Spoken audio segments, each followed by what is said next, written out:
If you don't master these skills, you never really own them. You only borrow it. And when pressure situation comes, it disappears. So the reality is you need to master the skill so you can own it.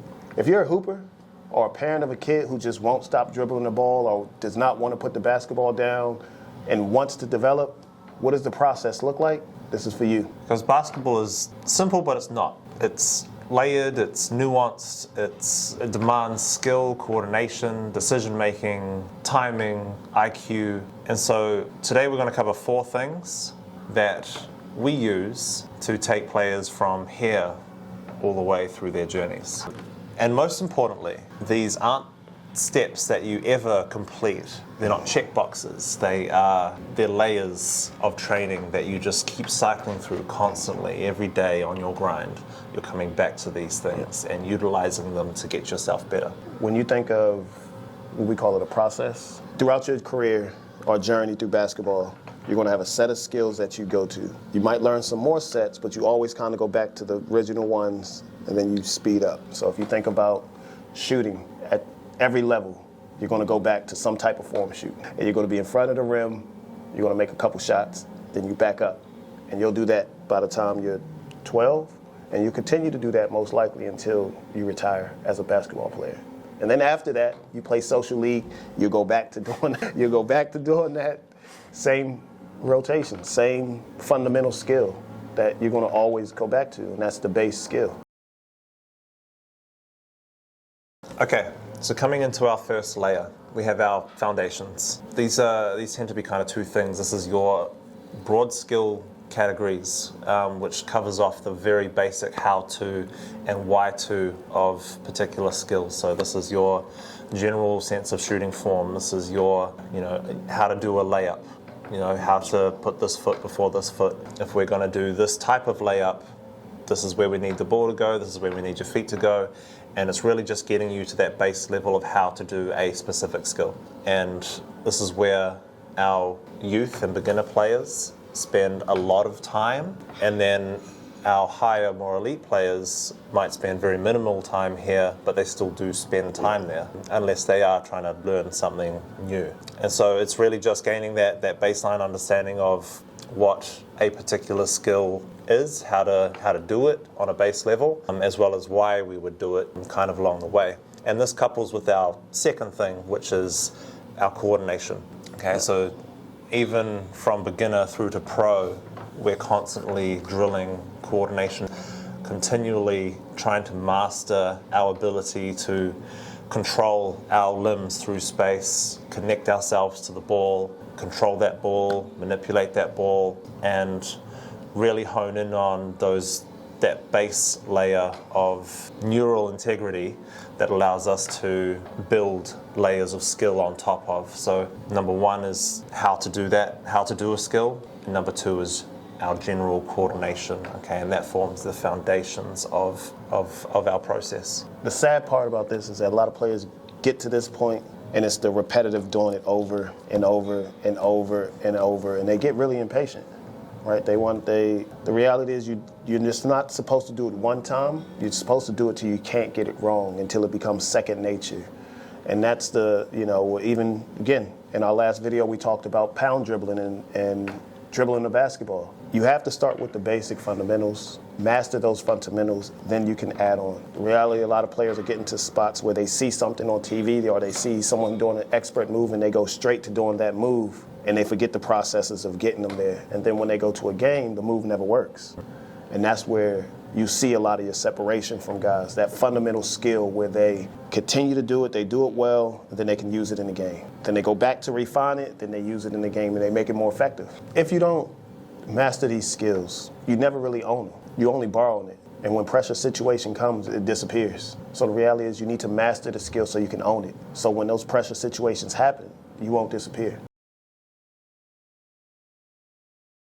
Your second phase, which is optimization and adaptability. The two kind of go hand in hand here, and we're constantly working on both of them as we build depth in our skill set. Yep. Optimization being how efficient you can produce a skill or a movement, how much energy it takes you to do it, how quickly you can do it, how well you get yourself into the right body positions, how well you prep that skill, and how well you're able to push force through that skill, control deceleration, maintain your balance. And you see this with elite players where they'll be doing stuff and they look like they're not even trying. Everything just looks Easy. smooth, easy. And it's because they're at a level with their skill set that it doesn't take them a lot of energy because they've refined it to the point where they can just pull it out and not have to do a lot to do that.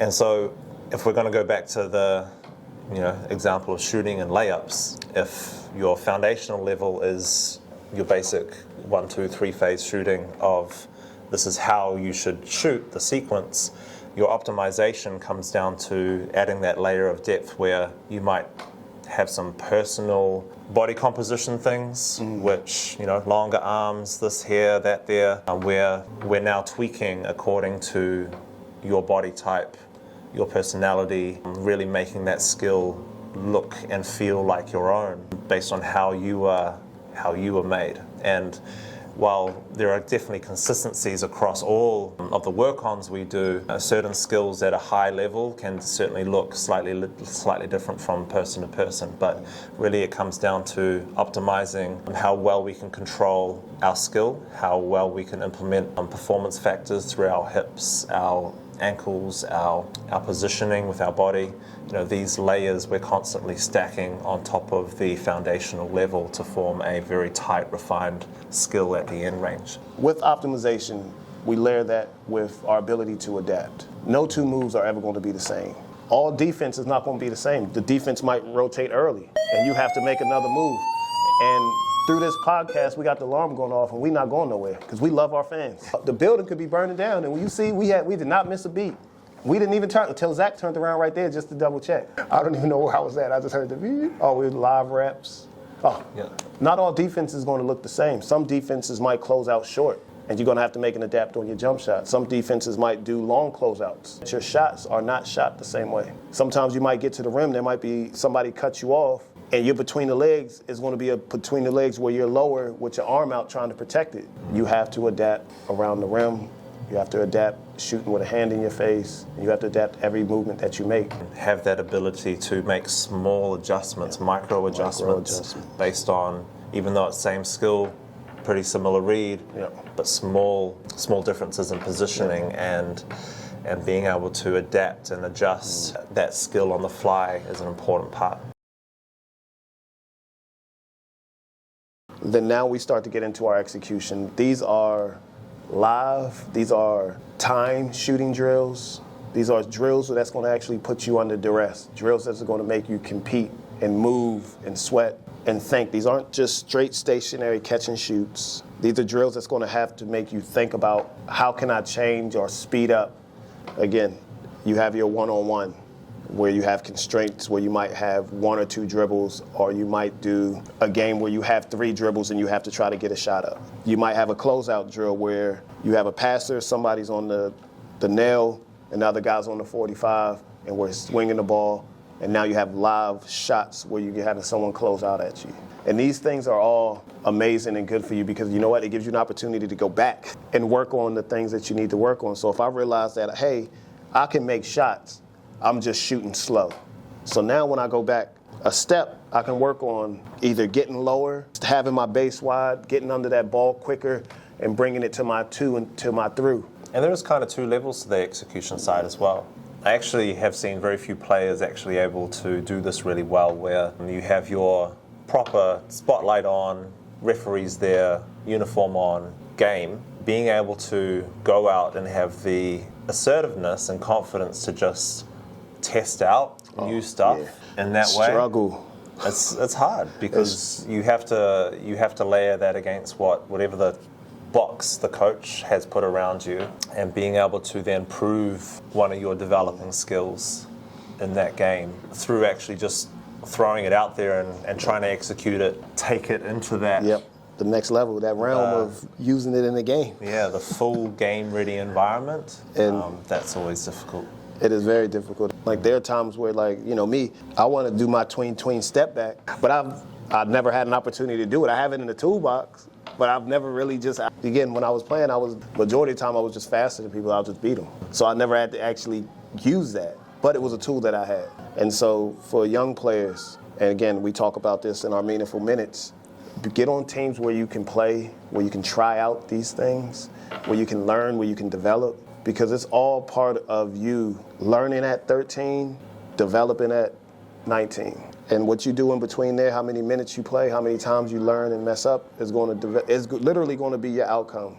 And how much you're trying to implement the stuff that you're working on through those minutes as well. Yeah. Like having the audacity, the courage to do that. The courage, because guys, I'm not going to say that it's easy.